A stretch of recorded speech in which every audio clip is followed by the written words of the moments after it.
Welcome back to our channel. So ప్రభుత్వం ఇంకొత్త నిర్ణయం తీసుకోబోతుంది. So అది ఉద్యోగుల పాలిట శాపమా లేదంటే వాళ్ళకి బెనిఫిట్ అయ్యేటట్లు ఉంటుందా అనే విషయం ఇవాళ మనం డిబేట్లో మాట్లాడదాం. సో ప్రజెంట్ మనతోటి స్టూడియోలో దేవిప్రసాద్ గారు ఉన్నారు. అండ్ దాంతోపాటు నిరుద్యోగికి సంబంధించి అండ్ ఉద్యమాలు చేస్తూ మాకు జాబ్ క్యాలెండర్ ఇవ్వండి, ఉద్యోగాలు ఇవ్వండి, మా బతికేదో మేము బతుకుతామని ప్రతిసారి మనకు కనిపించే జనార్దన్ కూడా ఈ డిస్కషన్లో ఇవాళ మనతో పాటు జాయిన్ అవబోతున్నారు. సార్ నమస్తే. జనార్దన్ నమస్తే. నమస్తే సార్.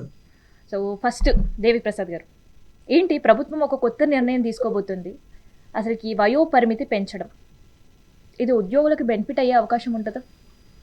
Kavya, good afternoon. జనార్దన్కు గుడ్ ఆఫ్టర్నూన్. వీక్షకులకు గుడ్ ఆఫ్టర్నూన్. కావ్య, అంటే తెలంగాణ రాష్ట్ర ప్రభుత్వం ఇటీవలనే నాకు తెలిసి దాదాపు ఒక సంవత్సర కాలం నుండి కసరత్తు ప్రారంభించినట్టు సచివాలయ వర్గాల నుంచి వార్తలు వస్తూ ఉన్నాయి. అంటే ఇప్పుడు ఏమైపోయిందంటే మార్చి 24 నుంచి ఇప్పటి వరకు దాదాపు 15,000 మంది ఉద్యోగులు రిటైర్ అయ్యారు. ఈ రిటైర్ అయినటువంటి ఉద్యోగులకు ఎవరికి కూడా రిటైర్మెంట్ బెనిఫిట్స్ అనేటువంటివి దాదాపు 10-12 వేల కోట్ల రూపాయలు ఇప్పుడు బకాయిలు ఉన్నారు. ఈ బకాయిల్ని చెల్లించడానికి రాష్ట్ర ప్రభుత్వం మీనవేశాలు లెక్కిస్తాము. నెలకు 700 కోట్లు చెల్లిస్తామని చెప్పి 3,500 కోట్లు చెల్లిస్తామని 5 నెలలు అయినా కూడా సరైనటువంటి రీతిలో ఆ చెల్లింపులు జరగలేదు. దాంతో 39 మంది రిటైర్ అయినటువంటి ఉద్యోగులు ఇటీవలనే రకరకాల జబ్బులతో మరణించినటువంటి నేపథ్యాన్ని చూస్తాం.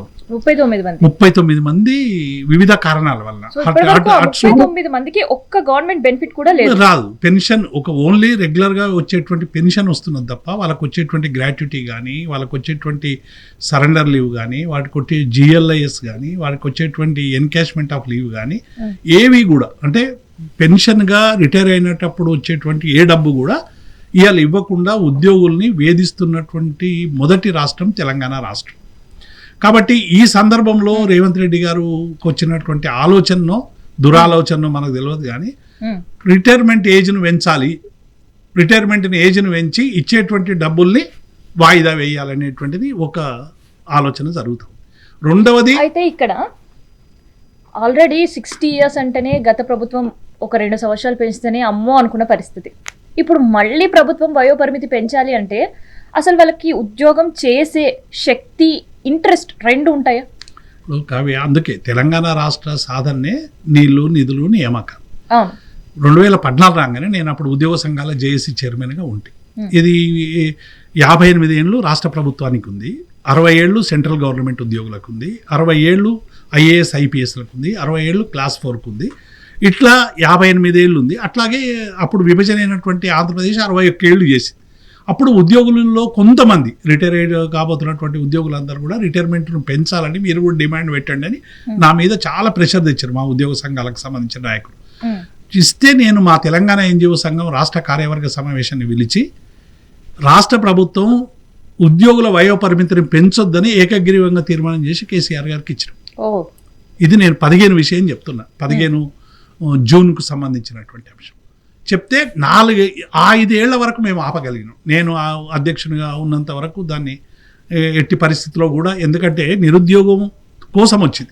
అయితే ఈ కాలంలో జోనల్ సిస్టమ్ గురించి కొంత ప్రయత్నం చేయడం, రిక్రూట్మెంట్లు జరగకపోవడం వల్ల కొద్ది ఇబ్బందులు వచ్చి 20లో మరి ఇట్లా 60 ఏళ్ళు వాళ్ళకు ఉంది, వీళ్ళకు ఉంది కాబట్టి చెయ్యాలని చెప్పి అప్పుడు ప్రెషర్ వస్తే కేసీఆర్ గారు 61 చేసిండు. అప్పుడు కూడా మేము 60 చేయాలనే, ఒకవేళ చేస్తే 60కి చేయండి అని అన్నాం.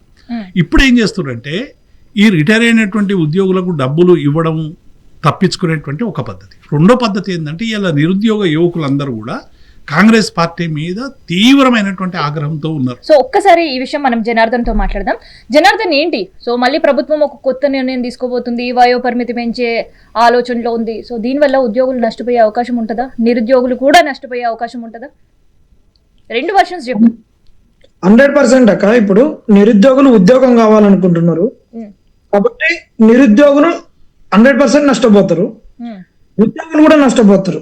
ముఖ్యంగా ఎక్కువగా ఉండే ఒక కొద్దిగా వెసులుబాటుగా ఆలోచించేటటువంటి వాళ్ళు 61 పెరిగినప్పుడు కొద్దిగా సంతోషం వ్యక్తం చేసినటువంటి వాళ్ళు టీచర్స్, మిగతా రెవెన్యూ డిపార్ట్మెంట్ అయినా, ఆఫీస్ వర్క్ లో ఉండేటటువంటి వాళ్ళు, కలెక్టరేట్ లో చేసేటోళ్ళైనా, హాస్పిటల్స్ లోనైనా, వేటిల్లోనైనా వాళ్ళకు చాలా వర్క్ ఉంటుంది. వాళ్ళు ఫైల్ మూవ్ చేయాలి, వాళ్ళు జూనియర్ అసిస్టెంట్ అయినా, సీనియర్ అసిస్టెంట్ అయినా వాళ్ళకి చాలా హెక్టిక్ వర్క్ ఉంటుంది. ఈ మున్సిపల్ ఎన్నికలను శరవేగంగా పెడుతుంటే నిన్నగా నేను ఒక సూర్యాపేట మున్సిపాలిటీ, హుజూర్ నగర్, నల్గొండ ఈ మున్సిపాలిటీలలో చూసినాం. 31st అందరు చేసుకుంటుంటే వాళ్ళు 2 వరకు మున్సిపాలిటీ వాళ్ళు వర్క్ చేసుకుంటున్నారు వాళ్ళని టీ పోలియో యాప్ లో పెట్టడానికి. కాబట్టి ఇప్పుడు పెంచేటటువంటి వయసులో మిక్స్డ్ ఒపీనియన్ ఎక్కడ లేదు. అందరూ కూడా మాకు చాలు, మేము వర్క్ చేయలేము అనేటటువంటి పరిస్థితి. ఇంకొకటి, మారినటువంటి టెక్నాలజీకి అనుగుణంగా కొత్త టెక్నాలజీలు అన్ని వస్తున్నప్పుడు వీళ్ళు ఎప్పుడో 30 ఏళ్ల కిందట జాయిన్ అయినటువంటి వాళ్ళు ఇప్పుడు ఆ టెక్నాలజీని అడాప్ట్ చేసుకోవడం వాళ్ళకి చాలా ఇబ్బందికరమైనటువంటి అంశం. ఓకే. సో వాళ్లకు ఉద్యోగం చేయడం అనేటటువంటిది ఇబ్బంది. ఇంకొకటి, 30 ఏళ్ల కాలంలో వచ్చినటువంటిది వీళ్ళకు టెక్నాలజీని అడాప్ట్ చేసుకోవడం కష్టం.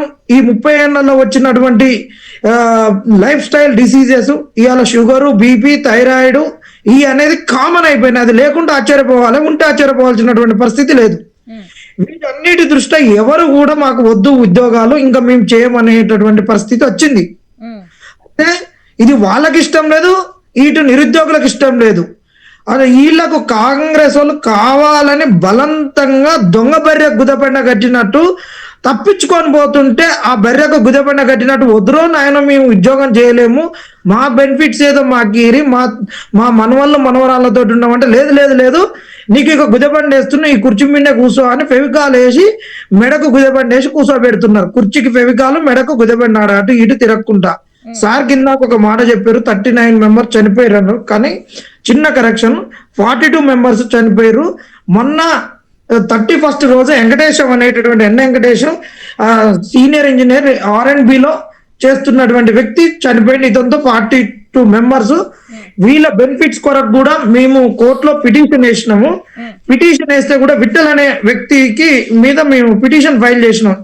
చేస్తే అతనికి ఇచ్చినటువంటి ఇది అన్నమాట కోర్టు ఆర్డర్ రూలింగ్. వాళ్ళకి ఎప్పుడు రూలింగ్ లో 9 వీక్స్ లోపల ఇవ్వమని ఇచ్చిర్రు. కాపీ జడ్జిమెంట్ ప్రొనౌన్స్ అయినప్పటి నుంచి 9 వీక్స్ లో ఇవ్వమని ఇస్తే వీళ్ళు ఇప్పటి వరకు ఇవ్వలేదు. ఇగో ఇక్కడ ఇచ్చిర్రు. ఇప్పుడు ఏంటి మళ్ళీ ఇంకొక ఉద్యమం చేస్తారా? ఇక 100% ఇప్పుడు తెలంగాణ పనిగా అయిపోయిందా? ఉద్యమాలు చేసుడే ఒక పనిగా అయిపోయిందా?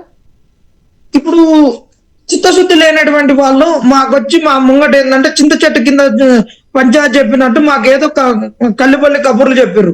అప్పటికి మేము వినకపోతే వీళ్ళు మేనిఫెస్టోలో పెట్టిర్రు. మేనిఫెస్టోలో కూడా పెట్టడానికన్నా ముందు మీరు మేనిఫెస్టోలో పెడతంటే మేము నమ్మము, మీరు గాంధీ కుటుంబాన్నే నమ్ముకొని రాజకీయం చేస్తున్నారు. కాబట్టి ప్రియాంక గాంధీ గారు, రాహుల్ గాంధీ గారు మాట్లాడాలంటే ప్రియాంక గాంధీ గారితో సరూర్ నగర్ స్టేడియంలో యూత్ డిక్లరేషన్ లో పెట్టించారు. రాహుల్ గాంధీ గారిని అశోక్ నగర్ తీసుకొచ్చి చెప్పారు. ఇక వీళ్ళందరూ చెప్పినాక ఇక మేము వీళ్ళు బీఆర్ఎస్ వాళ్ళ చుట్టూ తిరిగితే వాళ్ళు మేనిఫెస్టోలో మూడు ముక్కలు కూడా పెట్టలేదు. వాళ్ళ క్లారిటీ ఉన్నారు ఇవ్వమని, కానీ వీళ్ళు కూడా క్లారిటీగా మేము ఇవ్వలేమని చెప్పుకుంటే మా బతికేంతా మేము చూసుకునేటోళ్ళం. అందరం అశోక్ నగర్ వదిలిపెట్టేటోళ్ళం, లేకుంటే వేరే పనులు చేసుకునేటోళ్ళం, అన్ని చేసుకునేటోళ్ళం.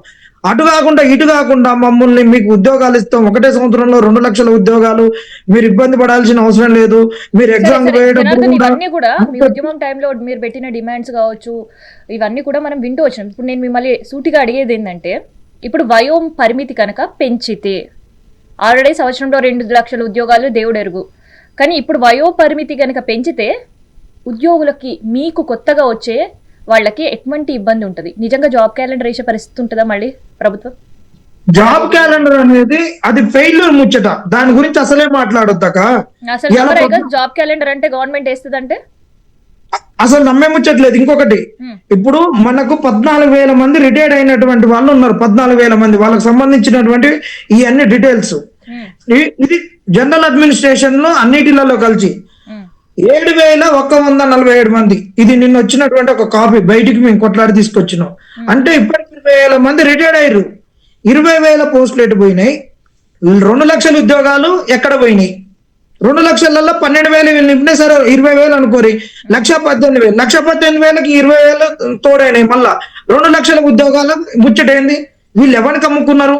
ఈ రోజు సెక్రటరియట్ లో దొంగలు ఉన్నారు, ఎంప్లాయీస్ ఉన్నారు, ఎవరి చిట్టా దొరకట్లేదంటే నువ్వు 2 ఏళ్ల సంది ఎవరి చిట్టా ఏంది పట్టించుకోలేకపోతున్నావు అంటే నువ్వేమో అడ్మినిస్ట్రేషన్ చేస్తున్నావా, రియల్ ఎస్టేట్ వ్యాపారం చేస్తున్నావా, ఇంకేం చేస్తుంది నీ కాంగ్రెస్ ప్రభుత్వం? నీకు నీ ఇంట్లో నీ ప్రభుత్వంలో చేసే ఎంప్లాయీస్ దొరకబట్టుకోలేకపోతున్నా అది ఇదని మాట్లాడుతున్నావు అంటే ఎంత దౌర్భాగ్యమైనటువంటి స్థితి. వీళ్ళు అసలు అడ్మినిస్ట్రేషన్ లో ఉన్నారా లేరా? ఎవరి మీద ఇప్పుడు అంటే బీఆర్ఎస్ వాళ్ళ మీదకి నెపన్నెట్టి మమ్మల్ని ఎందుకు ఆగం చేస్తారు? నువ్వెందుకు చేయలేకపోతున్నావు 2 సంవత్సరాల నుంచి? వీళ్ళు ఒక నిమిషం జనార్దన్ సార్ విన్నారు, జనార్దన్ ఆవేదన విన్నాం.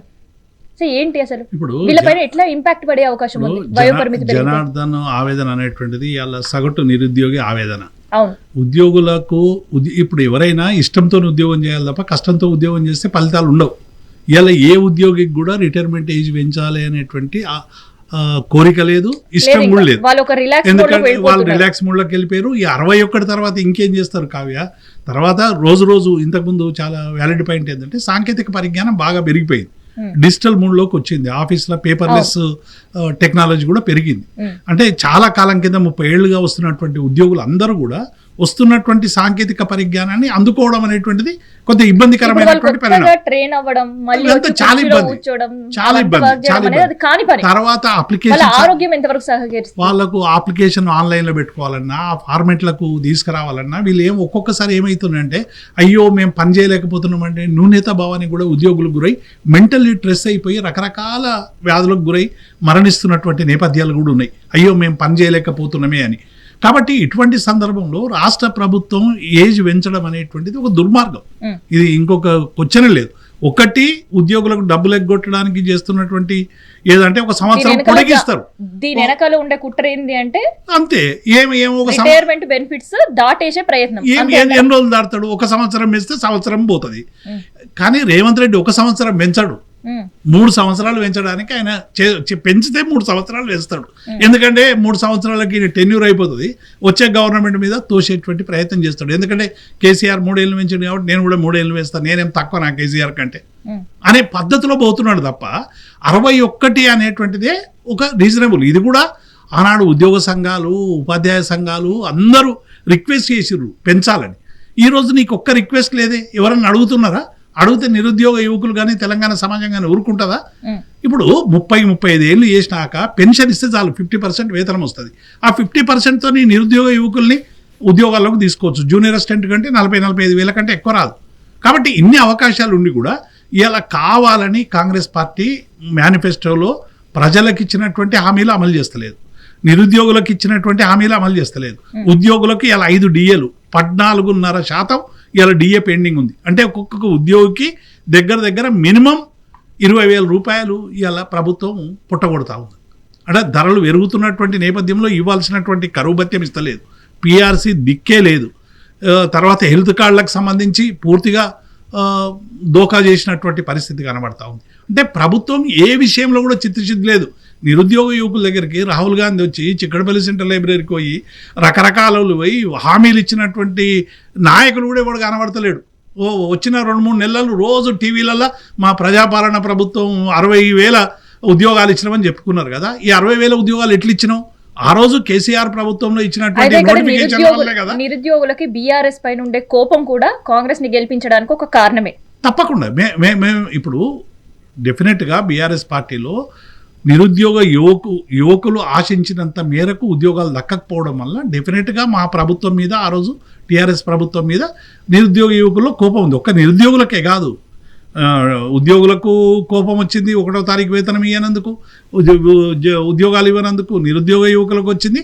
రకరకాల అన్ని వర్గాలకు మేము ఇస్తామని చెప్పి గ్యారంటీ కార్డులు ఇచ్చి మీరు ప్రచారం చేసి ఎన్నికల్లో గెలిచారు. మీ బాధ్యత ఏముంది? ఎన్నికల మేనిఫెస్టోలో పెట్టినటువంటి అంశాలు అమలు చేయాలి కదా.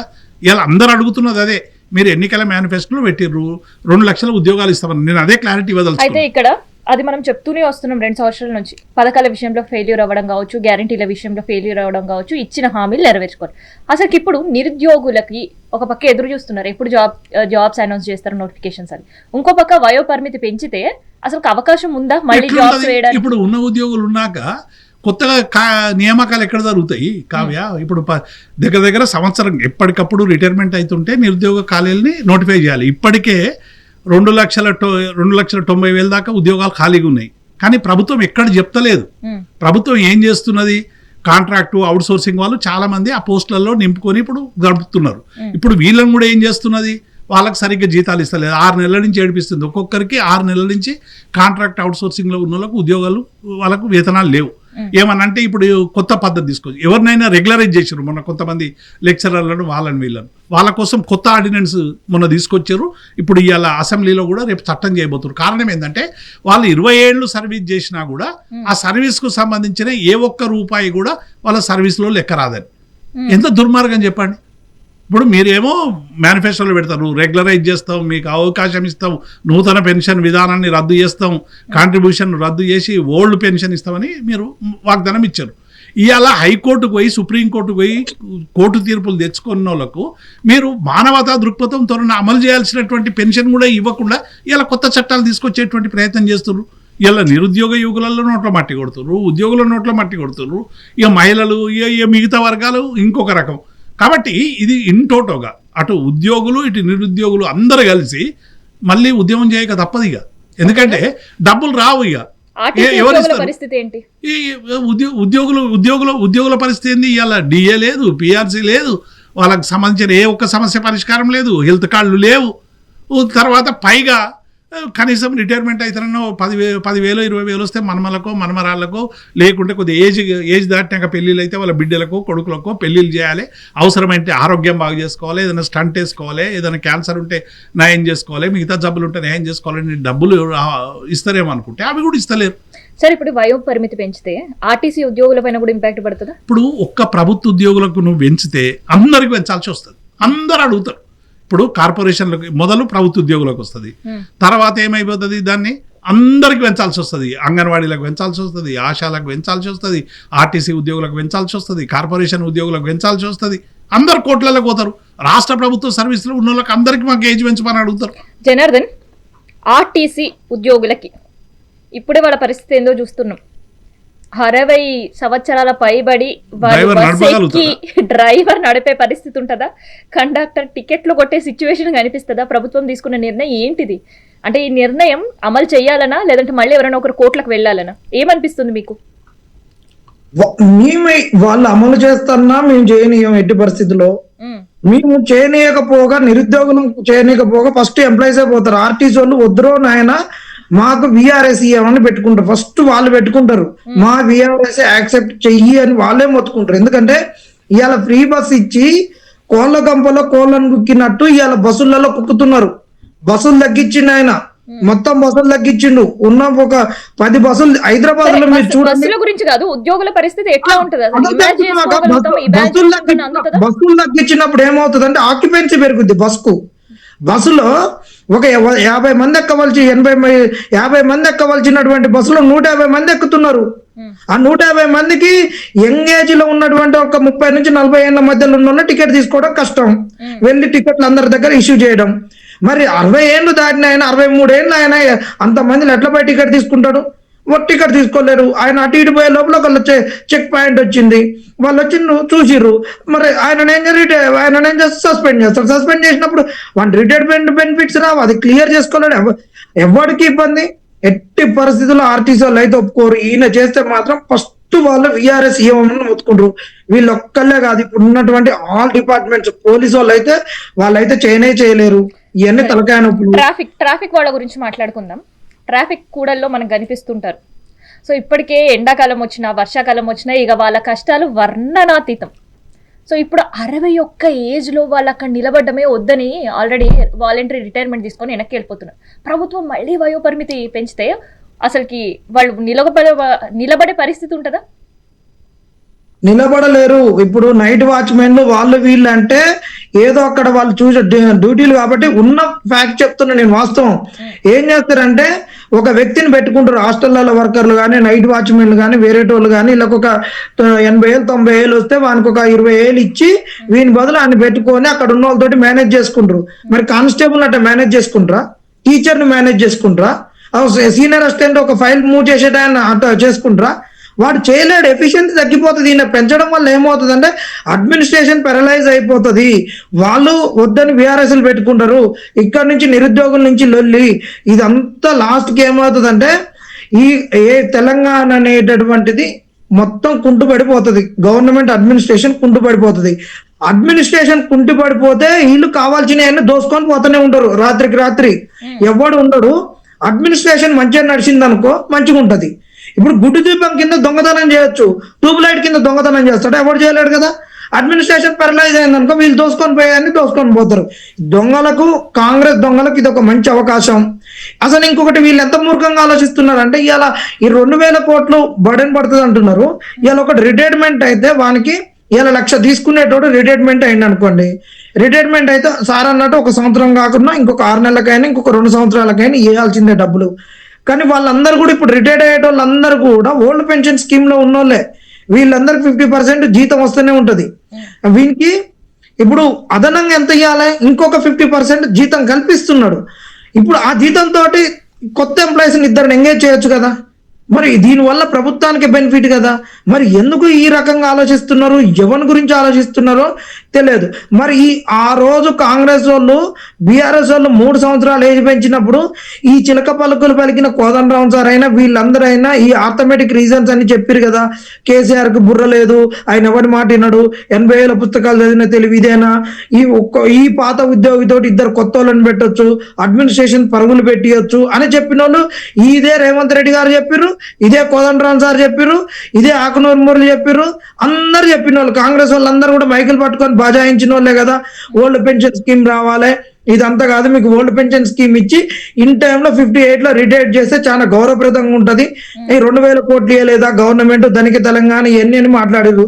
మేము వచ్చినాక బంగారు తెలంగాణ చేస్తున్నారు, వికసిత్ తెలంగాణ అన్నారు, 3 ట్రిలియన్ల ఎకానమీని క్రియేట్ చేస్తున్నాం అన్నారు. మరి ఈ సంపద అంతా క్రియేట్ అవుతున్నాక మళ్ళీ ఎందుకు దివాళితనం తీసింది అర్థం కావట్లేదు. ఇది సాహిత్యంలో విరోధాభాసం ఉంటది అనమాట. ఒకవైపు ఏమో గొప్పగా చెప్తారు అంతర్జాతీయ వేదికల పైన, మళ్ళీ ఒక్క నుంచే మేము దివాలంటారు. ఇదే ముఖ్యమంత్రి తెలంగాణ ఎలుగుతుంది అంటారు, వికసిత భారత్ అంటాడు. ఇంకొక వేదిక కాడికి పోయేమో మీరు కత్తులు తెచ్చుకోరు, కటారులు తెచ్చుకోరు, నన్ను ఒలుచుకోరు, 1 పైసా దొరకదు అంటారు. ఒక్కాడికి పోయేమో మేము గొప్పగా ఉద్యోగాలు సృష్టించడం అంటారు, ఒక్క నుంచేమో ఉద్యోగాలు నింపరు. ఒక్క నుంచేమో మేము ఎంప్లాయీస్ కి అన్ని చేస్తాము, అన్ని బెనిఫిట్లు ఇస్తామని చెప్తారు, ఒక్క నుంచేమో పింఛన్స్ ఇయ్యరు. అసలు ఈ తెలంగాణలో రోజుకొక మాట అనేది పెట్టుకోవాలన్నమాట. ఉదయం ఒక మాట, సాయంత్రం ఒక మాట. అందుకే ఊళ్ళల్లో అంటారు పొద్దుగూకితో ఒక మాట, తెల్లారితో ఒక మాట. పొద్దుగూకితో ఆడు పీరుగినట్టు ఊగి మాట్లాడతాడు, తెల్లారితేనే గమ్మున కూర్చుంటాడు బెల్లం కొట్టిన రాయి అన్నట్టు. ఈ రేవంత్ రెడ్డి ముచ్చట అంతే ఉన్నది, కాంగ్రెస్ వాళ్ళ ముచ్చట అంతే ఉన్నది. వేదిక లెక్కగానే ఎలాంటి అవగాహన లేకుండా ఆరంభ శూరత్వంతో ఎన్నికలు వచ్చినప్పుడు హామీలు ఇచ్చిర్రు, వేదికల మీద అదే మాట్లాడతారు. కానీ రియాలిటీకి వచ్చేసరికి ఏమీ లేదు. ఇంకొకటి ఇక్కడ దీనికి ఉన్నటువంటి కారణం ఏంటంటే ముఖ్యమంత్రి గారు ఎక్కడ కానీ మంత్రి పదవిని చేయలేదు. వీరు ప్రతిపక్ష పాత్ర నిర్వహించడంలో చాలా గొప్పగా ఉంటారు, వేదికల పైన ఎక్కి మాట్లాడటం ఇవన్నీ కూడా అక్కడికి పనికి వస్తారు. కానీ ఇక్కడికి వచ్చేసరికి అడ్మినిస్ట్రేషన్ మీద వీళ్ళు ఇంకా పట్టు సాధించలేదు. వీళ్ళని జనార్దన్ ఇందాక మాట్లాడుతూ ఒక పాయింట్ అని, తెలంగాణను దివాలా దీక్ష కుట్ర చేస్తున్నారు వీళ్ళు, అందుకనే వయో పరిమితి పెంచుతున్నారని.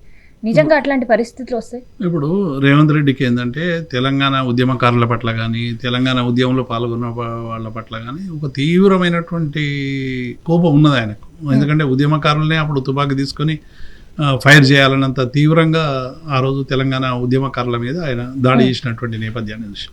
అయితే ఇప్పుడు మీరు తెలంగాణ తెచ్చుకున్నారా, తెచ్చుకున్న తెలంగాణను ఎట్లాగం చేసి చూపిస్తా అని చూపిస్తున్నట్టు కనబడుతుంది.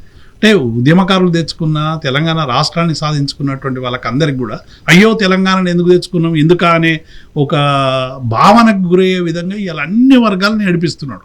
మీరు ఈ 2 సంవత్సరాల పాలన చూస్తే మనకు చాలా స్పష్టంగా కనబడుతుంది. వయో పరిమితి కనుక ప్రభుత్వం అమలు చేస్తే సో అభివృద్ధి పైన ఇంపాక్ట్ పడుతుంది, చాలా ఇంపాక్ట్ పడుతుంది కావ్య. ఇప్పుడు ఏదైనా ఒక సంక్షేమ పథకాన్ని అమలు చేయాలంటే నీవు యూత్ కావాలి కదా, కొత్త రక్తం కావాలి, కొత్త ఆలోచనలు కావాలి, షార్ప్నెస్ ఉండాలి, కొత్త డిజిటల్ విజ్ఞానాన్ని వినియోగించుకునేటువంటి సామర్థ్యం ఉండాలి, యువశక్తి ఉండాలి కదా. ఆలోచనలు కొంత ఇప్పుడు ఒక 60 ఏళ్ల వాళ్ళకి నూతనంగా వచ్చేటువంటి యువకుల మధ్య ఆ తేడా చాలా స్పష్టంగా ఉంటుంది, చాలా వ్యత్యాసంగా ఉంటుంది. వాళ్ళ చాలా షార్ప్నెస్ ఉంటారు, చాలా లోతుగా ఆలోచిస్తారు, తర్వాత ప్రపంచ పరిజ్ఞానం ఎక్కువ ఉంటుంది, తర్వాత పని చేసేటువంటి శక్తి ఉంటుంది. ఒక 10 గంటలైనా 12 గంటలైనా 14 గంటలైనా పని చేసినా అలిసిపోని ఒక అది ఉంటుంది. నీకు అదే ఈ 61, 65 చేసినావు అనుకో, 2 గంటలు కాగానే సీటు మీద నిద్రపోవడం, స్టీరింగ్ చేసుకుంటా నిద్రపోవడం, లేకుంటే అది ఇట్లా పట్టుకొని అట్లనే ట్రాఫిక్ కానిస్టేబుల్ అట్లా అయిపోతే అటు అయిపోతాయి, ఇటు అయిపోతాయి. అంతే కదా, సమాజం అంతా అల్లకల్లోలం అవుతుంది. వీళ్ళు ఇప్పుడు నిజంగా ఏదో ఎక్స్పర్ట్స్ డాక్టర్ అంటే పోలీస్ సెక్యూరిటీ గురించి ఆలోచించండి, ఎట్లా ఉంటుంది అందరూ. అందుకే మీరు పోలీస్ సెక్యూరిటీలో ఉన్న వాళ్ళని ఎవరన్నా ఏజ్ వాళ్ళని పెట్టుకోరు, కొత్తగా నియామకమైన పోరాలను తెచ్చిపెట్టుకుంటారు. మీరు పెద్ద సెక్యూరిటీని చూడండి, 60 కూడా ఎవడు పెట్టుకోడు. వీళ్ళందరూ ఎక్కడనో దూరం పడేస్తారు, పోరాలను తెచ్చిపెట్టుకుంటారు చుట్టూ. ఎందుకు పెట్టుకుంటారు? మళ్ళీ 61, 62 తెచ్చి పెట్టుకోమను సీఎం గారి సెక్యూరిటీలో, అప్పుడు తెలుస్తుంది సెక్యూరిటీ ఎట్లుంటుంది ఏంది అని. నేను ఏమంటున్నా, ఒక ఏజ్ వచ్చే వరకే మనకు పనిచేసేటువంటి ఒక అవకాశం ఉంటుంది. ఆ ఏజ్ దాటిన తర్వాత పనిచేస్తారు, ఏది మెదడు పనిచేస్తుంది, లేకుంటే షార్ప్నెస్ పనిచేస్తుంది, వాళ్ళ అనుభవాలు పనిచేస్తాయి. అటువంటి రంగాల్లో ఉంటే తప్పలేదు. ఒక డాక్టర్ ఉన్నాడు, డెఫినెట్గా 75, 76 అయితే ఇంకా ఎక్కువ నైపుణ్యం వస్తుంది, పని చేసుకోవచ్చు, బయట పని చేసుకోవచ్చు కదా. ఇప్పుడు గవర్నమెంట్ సర్వీసులే చేయాలని ఏం లేదు, నీకు పెన్షన్ వస్తుంది. ఆ ప్లేస్లో నీ కొడుకులే కదా ఇలా నిరుద్యోగ యువకులుగా మారుతున్న వాళ్ళందరూ కూడా. ఇప్పుడు ఏం చేస్తారు మరి ఇన్ కేస్ ప్రభుత్వం గనక డెసిషన్ తీసుకుందే అనుకోండి, సో ఇంకొక ఉద్యమానికి బీఆర్ఎస్ రెడీ అయినా? ఇప్పుడు డెఫినెట్గా మా పార్టీ విధానం ఇది పెంచొద్దని మేము అంటే మా పార్టీగా కాదు, ఇలా ఉద్యోగులు వద్దంటున్నారు. ఎవరైతే ఇలా లాభం పొందుతాం అనుకున్నావులే, మాకు వద్దన్నాక నువ్వు ఎట్లా వేస్తావు కావ్య? అంటే ప్రభుత్వ బెనిఫిట్ కోసం నువ్వు స్కీములు పెడతావా, ప్రజల కోసం స్కీములు పెడతావా? ఇవాళ ఉద్యోగులు ఎవరు అడుగుతలేరు. మీరు ఏ డిబేట్లో చూసినా ఉద్యోగ సంఘ నాయకులు కానీ ఎవరు కానీ ఎవరు ఇంట్రెస్ట్ పోనీ ప్రభుత్వం ఇట్లా పాడైంది, వాలంటీర్ రిటైర్మెంట్ తీసుకుందాం అనుకుంటే రిటైర్మెంట్ తీసుకుంటే బెనిఫిట్ వస్తలేదు, వాలంటీర్ రిటైర్మెంట్ తీసుకుంటే ఏమొస్తుంది? రోడ్డు మీదకి పోయి అడుక్కోవాలి ఇక, అంతే కదా. ఏమొస్తాయి? వచ్చే 2 రూపాయలు రావు, దాచుకున్న జీపీఎఫ్ రాదు, జిఎల్ఐస్ రాదు, ఏది రాదు, మళ్ళీ ఎట్లా బతకాలి? కాబట్టి ఇది ప్రభుత్వం చాలా దుర్మార్గంగా ఉద్యోగుల్ని వేధించేటువంటి ప్రయత్నం చేస్తుంది. దీని వెనుక వాళ్ళ ఆపేక్ష ఉంది, లాభాలు ఉన్నాయి. మూసి పునరుజ్జీవనం కావాలి, ఇంకొకటి కావాలి, అందాల పోటీలకు డబ్బులు కావాలి, లేకుంటే ఇంకొక దానికి డబ్బులు కావాలి, ఫుట్బాల్ మెస్సీతో ఆడడానికి ఆయనకు డబ్బులు కావాలి. కానీ రిటైర్మెంట్ ఉద్యోగులు చనిపోతే వాళ్ళకి అవసరమైన డబ్బు మాత్రం ఈడ ఉండదు. బీఆర్ఎస్ ఏం చేయబోతుంది? డెఫినెట్గా మేము నిరుద్యోగుల పక్షాన ఉద్యోగుల పక్షాన్ని నిలబడతాం. ఉద్యోగుల సమస్యల పరిష్కారం కావాలని అసెంబ్లీలో మా హరీష్ రావు గారు మొన్న మాట్లాడిండు. నిరుద్యోగ యువకులకు మీరు ఇస్తాన ఉద్యోగాలు ఏమని అని ప్రశ్నించిండు. అటు నిరుద్యోగ యువకులు ఉద్యమించినా, ఇటు ఉద్యోగులు ఉద్యమించినా ఐజే బీఆర్ఎస్ పార్టీగా మేము డెఫినెట్గా బాధితుల పక్షాన్ని ఉంటాం. ఈ ప్రభుత్వాన్ని నిలదీస్తాం, అటు శాసనసభలో నిలదీస్తాం, ఇటు కార్యక్షేత్రంలో నిలదీస్తాం.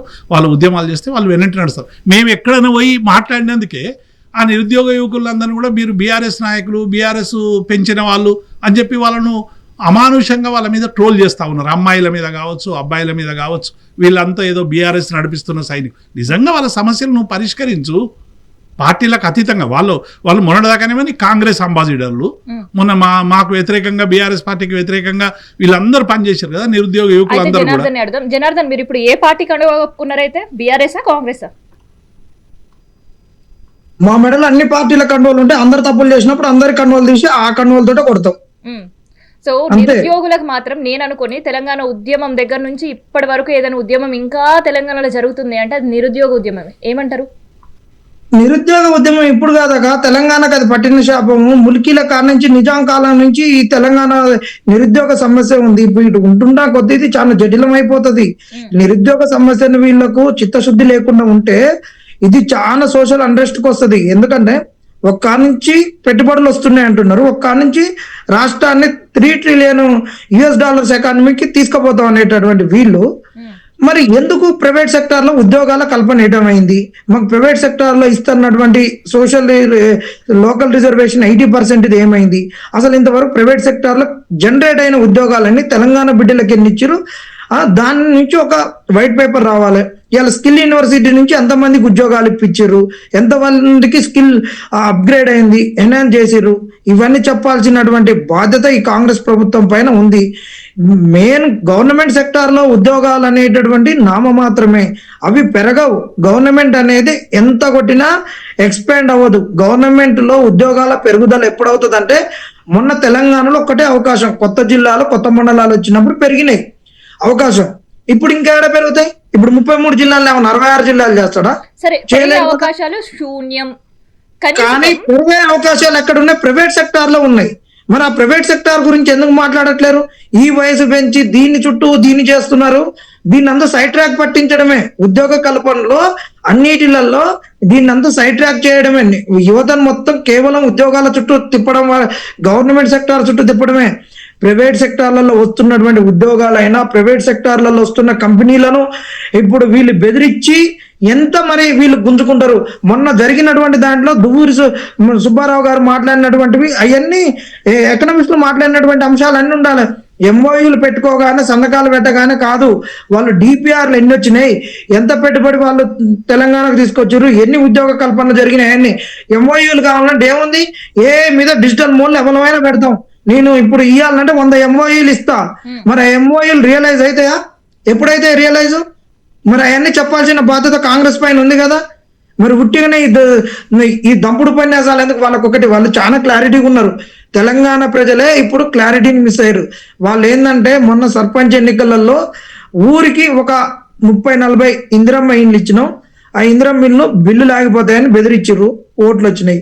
తర్వాత మళ్ళీ మేము పెన్షన్స్ పెడతాం, వైట్ రేషన్ కార్డులు వచ్చినాయి. ఇంకా నెక్స్ట్ జనార్దన్, నేను అడిగే ప్రశ్నకు సమాధానం చెప్పండి. ఇన్ కేస్ వయో పరిమితి కనుక ప్రభుత్వం పెంచితే ఏం చేయబోతున్నారు నిరుద్యోగులు? అక్క అది పెంచితే ఏం చేయబోతున్నారనే కదా, రాష్ట్రం అల్లకొల్లమే.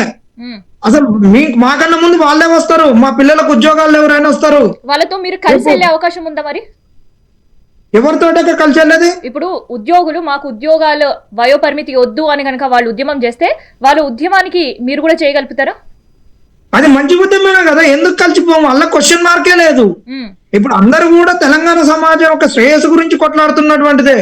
వాళ్ళు చేసేటోడే వద్దు, మా పిల్లలకు ఉద్యోగాలు ఇవ్వాలని వాళ్ళు అంటున్నప్పుడు మేము వాళ్ళ పక్షాన మేము ఎందుకు కొట్లాడడం? అందుకు కొట్లాడటం కొరకే కదా ఇవాళ ఉద్యోగస్తుల యొక్క వాళ్ళ గురించి 5వ తారీఖు గురించి కావాల్సినటువంటి లీగల్ డాక్యుమెంట్స్, కోర్టు నుంచి ప్రొసీడింగ్స్ నిన్న హైకోర్టుకి ఇచ్చినటువంటి నేనే తీసుకుపోయి ఇచ్చిన. హైకోర్టు సీజేకు సంతకాలు పెట్టి సీజేని అడ్రస్ చేస్తూ ఇంకొక ఉద్యమం ప్రారంభం కావడానికి ఇది పరిస్థితులు కనిపిస్తున్నాయి ప్రభుత్వం. ఇంకొక విషయం, ఇప్పుడు ఈ డిబేట్ నుంచి ఇంకొక విషయాన్ని నేను చెప్పాలి.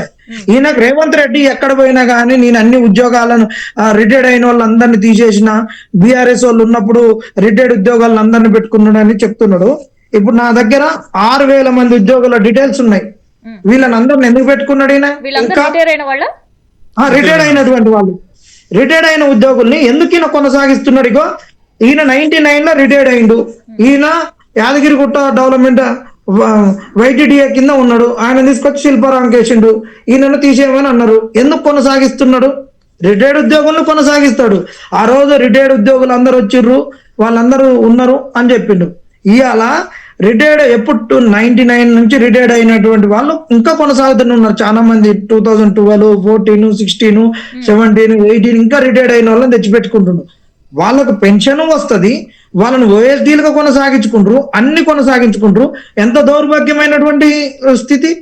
ఇంకొక విషయం తెలిసాక ఎంత దౌర్భాగ్యమైనటువంటి స్థితో, స్త్రీనిధి అని కొట్టండి, నా ఎన్ని వీడియోలు ఉంటాయో. ఇదే విద్యాసాగర్ రెడ్డి మీద వీళ్ళందరూ చేసి ఆయన తీసేయాలి. ఎలక్షన్స్ కు ముందు సిఎస్ఆర్ కాదు, అది కంపెనీ సోషల్ రెస్పాన్సిబిలిటీ కింద ఫండ్ ఇవ్వద్దు. ఎర్రపల్లి దయాకర్ రావు గారికి ఈయన 10 కోట్లు ఇచ్చిండు, కుటుంబ మిషన్లు ఇచ్చిరని ఈ పలికినటువంటి చిలక పలుకులు పలికిన సీతక్క అయినా ఈ కాంగ్రెస్ వాళ్ళైనా నిన్న విద్యాసాగర్ రెడ్డికి నీకు మళ్ళీ 2 years ఎక్స్టెన్షన్ చేస్తామని పిలిపించుకొని ఆమె అందరితోటి రిప్రజెంటేషన్ తీసుకొని ఈ సీతక్క మరి ఎందుకు ఇట్లా చేస్తున్నది? మరి దీనికి సమాధానం ఏంది? రిటైర్డ్ అయిన వాళ్ళని మళ్ళీ కొనసాగించుకుంటారు. రిటైర్డ్ వద్దురు అన్న వెళ్ళిపోతుంటే వద్దని ఉంచుతారు, మళ్ళీ వెళ్ళిపోయిన వాళ్ళని తీసుకొచ్చి పెడతారు. ఇది ఎవరి కొరకు చేస్తున్నారు వీళ్ళు? చెప్పండి. ఇది ఎంత దౌర్భాగ్యమైనటువంటి స్థితి. శ్రీనిధిలో 20,000 కోట్ల అవినీతి జరిగింది మేము ఆరోపిస్తున్నాం. దీని మీద ఎందుకు వీళ్ళు తీసుకోవట్లేరు? ఇది కాదు, ఇది చేస్తున్నటువంటి అవినీతి ఏంది? ఇగో నిన్న ఇగో సీతక్క, ఈ ఫోటోలు కావా? సీతక్క కాడికి పోయి ఇచ్చిర్రు వీళ్ళు. అన్ని ఎవిడెన్స్లతోటే మాట్లాడుతున్నా. వితౌట్ ఎవిడెన్స్ నేను ఒక్క మాట మాట్లాడను. వితౌట్ ఎవిడెన్స్ అయితే ఈ పాటికి మా మీద 100 అక్రమ కేసులు పెట్టేటోళ్ళు. ఈయన రియాజు ఊకే ఉద్యోగాలు వస్తున్నాయి మీరు అందరూ చదువుకోరని లాస్ట్ December 31st రోజు మాట్లాడిండు. దాని తర్వాత June 2కి వస్తున్నాయి అన్నాడు. మీరు ఇవన్నీ బోకర్ మాటలు మాట్లాడక్రి. ఎక్కడో మీరు పోయి పేకాట రాయల దగ్గర మాట్లాడినట్టు మాట్లాడక్రి. సంక్రాంతికి కొల్ల పందాల కాడ మాట్లాడినట్టు మాట్లాడక్రి. మీరు ఇట్టనే మాట్లాడితే పోరగాళ్ళు ఈపులు పలగొడతారన్నందుకు నా మీద ఒకటి ఆయన డిఫమేషన్ కేసు వేసిండు, ఒకటి ప్రాణహాని ఉంది నా మీద అని 2 సెక్షన్లు పెట్టి ఇంకొక కేసు పెట్టిండు. ఒక దాంట్లో 3 సంవత్సరాలు సెంటెన్స్ అయ్యేటట్టు, ఇంకో దాంట్లో 7 సంవత్సరాలు. ఇవాళ మరి అసలు ఏంటి ఈ ఉద్యోగుల గందరగోళాలు ఏంటి? అసలు కాంట్రాక్ట్ ఉద్యోగులు, తర్వాత ఫేక్ ఉద్యోగులు సెక్రటరియట్ లో ఉన్నారని, తర్వాత ప్రభుత్వ ఉద్యోగుల పేరు మీద చెప్పి ప్రభుత్వ పథకాలు తీసుకునే వాళ్ళు కూడా బీఆర్ఎస్ హయాంలో నుంచి కూడా సెక్రటరియట్ లో ఉన్నారని. సో ఈ ఉద్యోగుల గందరగోళం ఏం జరుగుతుంది అసలు? ఇప్పుడు కావ్య, ఈ పరిపాలన చేతగాంతనం, పరిపాలన వైఫల్యం, పరిపాలనకు ఒక ఏమంటాం పెరాలసిస్ వచ్చినట్టు. ఒక ఉద్యోగి ఎవడైనా 2 వేతనాలు తీసుకున్నా లేకుండా ఇంకోటి తీసుకున్నా ఒక 5 నిమిషాలు పట్టుకోవచ్చు, వాడిని తీసుకుపోయి జైలు పడేయండి. మీరు ఓన్లీ బదనాం చేయడానికి ఉపయోగిస్తున్నాడు తప్ప, ఫస్ట్ ఏమో 1,00,000 మంది ఫేక్ ఉద్యోగులు ఉన్నారన్నారు, ఇప్పుడు ఆఖరికి వచ్చే వరకు 6,000కి వచ్చింది. ఈ అసలు లెక్కలు ఏం చెప్తుర్రు? ఎవడైనా నిజంగానే 2 వేతనాలు తీసుకుంటే ఎక్కడైనా ఉంటే వెంటనే పట్టుకొని వేయచ్చు, దాన్ని జీతాన్ని ఆపేయచ్చు, పెద్ద సమస్య కాదు. 10 నిమిషాల్లో ఈ సమస్యలంతా సెటిల్ చేయొచ్చు. కానీ కావాలని అంటే ప్రజల దృష్టిని మళ్లించడానికి చేస్తున్నటువంటి ప్రయత్నం తప్ప ఇంకేమున్నది చెప్పండి? ఎందుకుంటారు దొంగ ఉద్యోగులు? ఇప్పుడు ఉద్యోగులకు నువ్వు మానేస్తున్నావు అంటే ఏమి, వాళ్ళకి ఎందుకు, ఎవరు ఇమ్మన్నారు నిన్ను? ఇస్తే అటువంటి వాళ్ళు ఏంటి బయట పెట్టి రాదు. నువ్వు ఒక ఉద్యోగి ఎవడో తప్పు చేస్తే మొత్తం సమాజంలో ఉన్న లక్షలాది మంది ఉద్యోగులు తప్పు చేస్తారంటూ ఎందుకు చిత్రీకరిస్తున్నారు? ఫేక్ ఉద్యోగులు ఉన్నారా లేదా? ఎట్లుంటారు? ఫేక్ ఉద్యోగులు ఉండేటువంటి అవకాశమే లేదు శ్రావ్య. ఎట్లుంటారంటే మీ ఇష్టం వచ్చిన వాళ్ళ పేర్లు రాసి జీతాలు తీసుకునేటువంటి అధికారుల మీద చర్యలు తీసుకో. నీ ప్రిన్సిపల్ సెక్రటరీల దగ్గర, ఐపీఎస్ ఆఫీసర్ల దగ్గర, ఐఏఎస్ ఆఫీసర్ల దగ్గర, ఇళ్లల్లో పనిచేసేటోళ్ళు కావచ్చు, ఇళ్లల్లో వాళ్ళ అవసరాల కోసం కావచ్చు, ఏదో బినామీ పేర్లు రాసి వాళ్ళు కాంట్రాక్ట్లు, వాళ్ళకి అకౌంట్లు సృష్టించి చేస్తున్నదంతా పెద్ద పెద్ద అధికారులు. అటువంటి వాళ్ళ మీద చర్యలు తీసుకోవు. అటువంటి వాళ్ళ మీద ఎవరన్నా ఉంటే చర్యలు తీసుకో. ఇలా ఇళ్లల్లో పనిచేస్తున్నారు, బట్టలు ఉతకడానికి, ఇళ్లలో వంటలు చేయడానికి, రకరకాలు చేయడానికి ఎంతమందిని మీరు ఉపయోగించుకొని ప్రభుత్వం నుండి వేతనాలు తీసుకుంటున్నారు? లెక్కలు తీయమనండి అధికారుల దగ్గర ఉన్న వాళ్ళందరినీ. మీరు అదేమో అందరినీ బదనాం చేస్తున్నారు. ఫేక్ ఉద్యోగులు ఉండనే ఉండరు. ఫేక్ ఉద్యోగులు ఉన్నారంటే వీళ్ళు చేతగాంతనం. ఫేక్ ఉద్యోగులు వైఫల్యం అది. ఉద్యోగులు పనిచేస్తున్నా తెలియనప్పుడు నువ్వేమో పరిపాలన చేస్తున్నావు, నువ్వేమో ముఖ్యమంత్రివి. 2 సంవత్సరాల నుంచి 3వ సంవత్సరంలోకి వచ్చినావు, ఈ మాటలు మాట్లాడుతుందుకు సిగ్గు అనిపించట్లేదు అని అడుగుతున్నావు. ఇంకా నువ్వు 2 సంవత్సరాల నుంచి డేటా తెచ్చుకోకుండా మాకు అప్పచెప్పమనండి, 1-2 రోజులు మాకు అప్పచెప్తే సెటిల్ చేస్తాం. మాకేం డబ్బులు వద్దు, జీతం వద్దు, అన్ని శాఖలకు సంబంధించిన సమాచారం మాకు ఇస్తే 5 నిమిషాలు. ఇవాళ అంతా కంప్యూటరైజ్డ్ అయిపోయింది కాబట్టి ఎక్కడ కూడా నగదు చెల్లింపు లేవు. అవుట్ సోర్సింగ్ ఏజెన్సీలైనా, కాంట్రాక్ట్ ఏజెన్సీలైనా, ఉద్యోగులకైనా డైరెక్ట్ పేమెంట్స్ ఉన్నాయి, ఆధార్ కార్డు లింకులు ఉన్నాయి. నీవు ఎట్లా డబుల్ జీతం ఎట్లా వస్తుంది చెప్పు? ఇది ప్రజల్ని మభ్యపెట్టుడు, ఉద్యోగుల మీద ఏదో దాడి చేసే ప్రయత్నం తప్ప ఎక్కడుంది? నువ్వు ఎక్కడో ఒక చిన్న పుట్టుమచ్చుండి పలానా అడవిలో చనిపోతే ఈయన పలానా ఎల్లయ్య 30 ఏళ్ల నుంచి పలానా విప్లవోద్యమంలో పనిచేస్తున్నాడు, మావోయిస్టుగా ఉన్నాడని గుర్తుపడుతున్నారు సెకండ్లల్లో. రోజు ఈడ హైదరాబాద్లో ఉండి జీతం తీసుకుని నువ్వు గుర్తుపట్టవా? ఇది ఎవరిని మోసం చేస్తున్నావు నువ్వు? ఇది పరిపాలన వైఫల్యం కాదా? అధికారులు లేరా? అందరూ ఇది సృష్టించే వాళ్ళంతా ఐఏఎస్ అధికారులు, ఐపీఎస్ అధికారులు అనేక మంది. కాబట్టి వాళ్ళ మీద చర్యలు తీసుకో. ఆధార్ కార్డు ఎవరైనా ఇవ్వలేదనుకో, ఇయ్యనుండి కూడా నువ్వు ఫేక్లు వేసేస్తావా? మనకి సమాచారం ఉందో లేదో, అసలు ఉన్నాడో లేదో, వాడు చనిపోయిండో బతికున్నాడో కూడా తెలియనటువంటి వాళ్ళకు నువ్వు ఇన్ఫర్మేషన్ పెట్టి అసలు నీ దగ్గర ఎంతమంది ఉద్యోగులు లెక్కలేదు, నీ దగ్గర ఎంతమంది పనిచేస్తున్నారో లెక్కలేదు, ఎవరికి జీతం ఇస్తున్నావో లెక్కలేదు. ఏం ప్రభుత్వం ఇది? కేసీఆర్ జమాన్ నుంచి పనిచేస్తున్నారని ఇంకో దుష్ప్రచారం. ఎప్పుడు ఏ ఉద్యోగి మేము డబుల్ జీతం ఇవ్వలేదు. ఇస్తే ఒకవేళ నిజంగా ఎవరైనా వ్యవస్థల్ని మోసం చేస్తే వాళ్ళని అరెస్ట్ చేయి. మేమే చెప్తున్నాం. ఆయన టీఆర్ఎస్ అయినా, బీఆర్ఎస్ అయినా, ఇంకెవడైనా అరెస్ట్ చేయి, లోపల పడై. 2 జీతాలు తీసుకున్నావు, నువ్వు ఎట్లా సమర్థిస్తావు? ఇప్పుడు అందరికేమో బీపీఎల్ కావాలి. ఏదైనా ఇప్పుడు అంగన్వాడీకి ఎంత వస్తుంది? 13,000 వస్తుంది కావ్య జీతం, 13,000 రూపాయలు. నువ్వు ఆమెకు ప్రభుత్వ ఉద్యోగం అని చెప్పి ఏ బెనిఫిట్స్ ఇస్తలేరు. కానీ ఎమ్మెల్యేలకు, ఎంపీలకు 2.5 లక్షలు, 3 లక్షలు వచ్చినా వాళ్ళకి పెన్షన్ ఉంటుంది, వాళ్ళకి మిగతా అన్నీ వస్తాయి. ఎందుకు మళ్ళీ ఈ వివక్ష? అది కూడా బీపీఎల్ ఉన్న వాళ్ళకి ఇవ్వండి, ఎమ్మెల్యేలకు, ఎంపీలకు పెన్షన్. బిలో పావర్టీ లైన్ ఉన్న వాళ్ళకే పెన్షన్లు ఇవ్వండి. అంటే నువ్వు ఈ వ్యవస్థల 13,000 అంటే ఎంత సంవత్సరానికి ఎంత వస్తుంది కావ్య? 13 బదులు 1,00,000, 2 లక్షల లోపు వాళ్ళకి అన్ని ప్రభుత్వానికి సంబంధించిన ఇందిరా ఇల్లు రావాలి, అన్ని రావచ్చు కదా వాళ్ళకు. కూలీ 500 చేస్తే 15,000 వస్తుంది. నువ్వు 13,650 పని చేసిన అంగన్వాడీకి నీకు ప్రభుత్వ పథకాలు ఇస్తలేవు, ఆశాకు ప్రభుత్వ పథకాలు ఏమనంటే ప్రభుత్వ ఉద్యోగం రాస్తావు, పెన్షన్ అయితే వీడు పెన్షనర్ అని రాస్తావు, మనకి ఏం రాదు ఇక ప్రభుత్వ ఉద్యోగ పెన్షనర్ అయితే. ఏంది ఇది? సో ఒక గందరగోళ పరిస్థితి, చాలా గందరగోళ పరిస్థితి. ఈ ప్రభుత్వానికి అసలు పని తెలియదు, ఎట్లా పని చేయించుకోవాలో తెలియదు, పనిని ఎట్లా స్ట్రీమ్ లైన్ చేయాలో తెలియదు. దీనికి తెలిసింది ఒకటి రియల్ ఎస్టేట్ను బూస్టింగ్ చేయడం, డబ్బులు సంపాదించడం, కమిషన్లు కొట్టడం, వాటిని వాళ్ళ నాయకులకు వంచడం. ఇది తప్ప ఈ పరిపాలన ఏమీ లేదు. So thank you Janardhan and thank you sir. So మొత్తానికైతే ఒక గందరగోళ పరిస్థితుల సెక్రటరియట్ మాత్రమే కాదు, తెలంగాణ ఉద్యోగులు ఉన్నారు. ఎందుకంటే వయో పరిమితి వద్దు అని మొత్తుకుంటున్న ఉద్యోగులు ఒకవైపు అయితే, ఇన్ కేసు వయో పరిమితి పెంచితే ప్రభుత్వం తడాక తీస్తామంటూ నిరుద్యోగులు కూడా ఉద్యమానికి సిద్ధమయ్యే పరిస్థితి. మరి చూద్దాం ప్రభుత్వం కనుక ఈ నిర్ణయం తీసుకుంటుందా, లేదంటే ఉద్యోగుల నుంచి వస్తున్న అభ్యంతరాలు కావచ్చు అండ్ దాంతోపాటు నిరుద్యోగుల నుంచి వస్తున్న హెచ్చరికలను పరిగణలోకి తీసుకుంటుందో.